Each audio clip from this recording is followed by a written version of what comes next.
Putin ने जो ठाना था उसे पूरा करने के लिए रूसी सेना यूक्रेन के जमीन पर जंग जारी रखे हुए है। हालांकि दुनिया ये कोशिश कर रही है कि इस युद्ध को जैसे तैसे रोक लिया जाए, लेकिन सवाल बड़ा यही कि कैसे, और इस सवाल का जवाब आज किसी के पास नहीं है।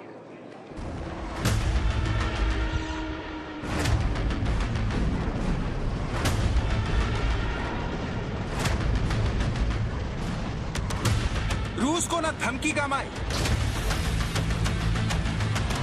न मान मनोबल काम आया।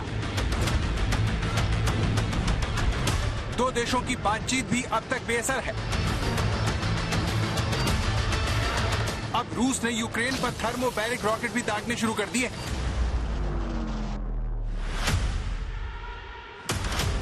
इन तमाम खतरनाक हमलों को रोकने की तमाम कोशिशें नाकाम रही हैं। न तो पुतिन माने हैं, न जेलेंस्की झुके।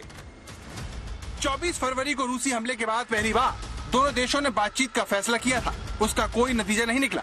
दूसरी बार 3 मार्च को बेलारूस में बातचीत हुई। इसमें लोगों के रेस्क्यू को लेकर सुरक्षित कॉरिडोर पर सहमति बनी। युद्ध रोकने पर कोई नतीजा नहीं निकला। रूस यूक्रेन में तीसरी बार 7 मार्च को बातचीत हुई। फिर भी युद्ध रोकने की उम्मीद टूट गई। फिर टर्की में रूस और यूक्रेन के विदेश मंत्रियों की मुलाकात हुई, लेकिन वहाँ भी मायूसी हाथ लगी।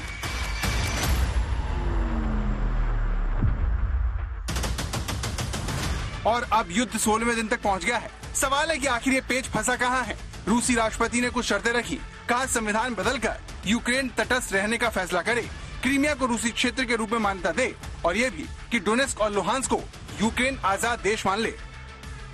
लेकिन यूक्रेन ने साफ शब्दों में कोई जवाब नहीं दिया। जेलेंस्की ने इशारों में नाटो से नाराजगी जताई और कहा कि उन्होंने नाटो में शामिल होने के सवाल को पीछे छोड़ दिया है।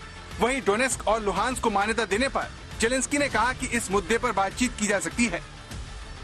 दरअसल जेलेंस्की को उम्मीद थी कि युद्ध के हालात में पश्चिमी देश, खासकर नाटो, उसकी मदद को आगे आएंगे, लेकिन मायूसी हाथ लगी।